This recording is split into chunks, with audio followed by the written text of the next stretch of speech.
السلام علیکم ناظرین، امید ہے آپ سب خیریت سے ہوں گے۔ آج میں آپ لوگوں کو استغفار کی فضیلت بیان کرنے جا رہی ہوں۔ استغفار کے بہت سارے فوائد ہیں۔ سب سے پہلے تو اللہ تعالیٰ گناہ بخشتا ہے۔ آپ جتنا زیادہ سے زیادہ استغفار کرو گے اللہ تعالیٰ آپ کے گناہ بخشے گا۔ اور سورہ نوح کی 9ویں اور 10ویں آیت میں تبارک الذی کا سپارہ ہے، جس میں حضرت نوح علیہ السلام اپنی قوم سے کہہ رہے ہیں، اے میری قوم، اللہ تعالیٰ سے استغفار کرو، وہ تمہیں بڑا بخشنے والا ہے۔ اللہ تعالیٰ سے اپنے گناہ بخشواؤ۔ اگر تم استغفار کرو گے تو وہ آسمان سے خوب بارش برسائے گا۔ بارش کے بہت سارے فائدے ہوں گے، پھر مال و دولت دے گا اور بیٹے بھی دیتا ہے اور باغات دے گا، نہریں جاری کرے گا۔ اب بارش ہوگی تو نہریں جاری ہوں گی، باغات ہوں گے اور اولاد دے گا۔ یہ سب بارش کے فائدے ہیں۔ تو بارش کیسے ہوگی؟ جب آپ استغفار کرو گے، پھر اللہ تعالیٰ اتنے سارے فائدے آپ کو دے گا۔ اور زیادہ سے زیادہ استغفار کریں، کثرت سے کریں۔ آپ اٹھتے بیٹھتے چلتے پھرتے استغفار کی مطلب زیادہ سے زیادہ استغفار کرتے رہیں۔ اور ایک تو یہ ہو گیا کہ آپ چلتے پھرتے استغفار کرتے رہیں۔ پھر اللہ تعالیٰ سے رابطہ رکھیں، اور رابطے کا ذریعہ کیا ہے؟ 5 وقت کی نماز کی پابندی کریں زیادہ سے زیادہ۔ پھر آپ کو دوسرا استغفار اس طرح کرنا ہے کہ آپ کو 2 نفلیں پڑھنی ہیں۔ 2 نفل پڑھیں، نیت کریں صلاۃ التوبہ کی۔ اور یہ آپ کو مطلب اس کا کوئی وقت مقرر نہیں ہے، آپ یہ ظہر مغرب عشاء کے ٹائم فرض نماز کے بعد 2 نفل پڑھ سکتی ہیں۔ کیول آپ کو فجر اور عصر میں نہیں پڑھنی، کیونکہ اس میں نفل نہیں پڑھی جاتی۔ پھر آپ کو 2 رکعت صلاۃ التوبہ کی نیت کرنی۔ اس میں آپ کو ویسے ہی نیت کرنے کے بعد الحمد شریف قل واللہ شریف پڑھنے کے بعد رکوع کریں، سجدہ کریں۔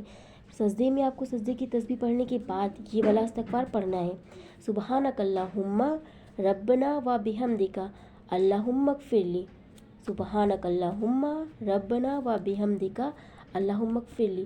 اور لمبے سجدے کرنے ہیں آپ کو، لمبا سجدہ کریں، اور سجدے میں آپ اتنا روئیں، رو رو کے دعائیں مانگیں اللہ تعالیٰ سے۔ آپ کو دل میں نیت رکھنی ہے، اگر آپ کو اولاد کی خواہش ہے تو آپ اولاد کی نیت رکھیں، رزق کی وہ ہے تو آپ رزق کی نیت کر لیں۔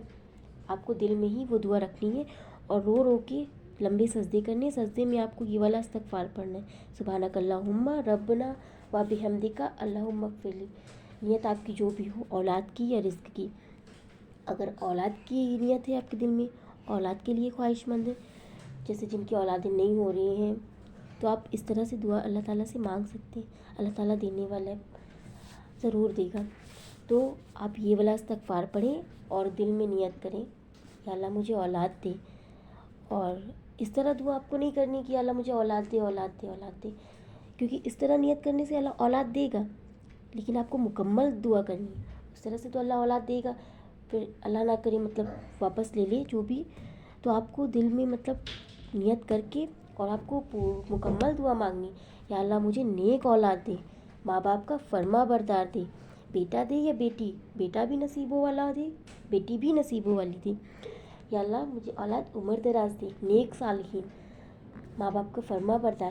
اس طرح سے آپ نیت مکمل مانگیں، اور زیادہ سے زیادہ صدقہ کریں۔ صدقہ دینے سے اللہ کا غصہ ٹھنڈا ہوتا ہے، اللہ کو راضی کر لیں۔ چلتے پھرتے استغفار پڑھتے رہیں، استغفار تو مطلب آپ کو پڑھتے رہنا ہے۔ اور یہ جو 2 رکعت صلاۃ التوبہ پڑھنی ہے، یہ تو آپ دلی نیت کے لیے پڑھ سکتے ہیں، اولاد کے لیے یا رزق کے لیے۔ رزق آپ کو اللہ ایسی جگہ سے دے گا جہاں سے آپ کا تصور بھی نہیں ہوگا۔ اور پھر آپ کو مطلب اللہ کو راضی کرنے کے لیے چلتے پھرتے استغفار پڑھتے رہنا۔ اور رات کو جیسے آپ اٹھتے ہیں، تھوڑی دیر کے لیے اٹھتے ہیں، تو رات میں اٹھتے ہی آپ کو چوتھا کلمہ تیسرا کلمہ پڑھ کر اللہ مجھے نیک صالحین، ماں باپ کا فرما بردار، صاحب اقبال، اس طرح سے دعا مانگتے رہیں منی میں۔ جیسے آپ رات میں اٹھتے ہیں تو اس طرح سے آپ دعا کر سکتے ہیں۔ اللہ جلدی قبول کرے گا، آپ کو نیک اولاد دے گا۔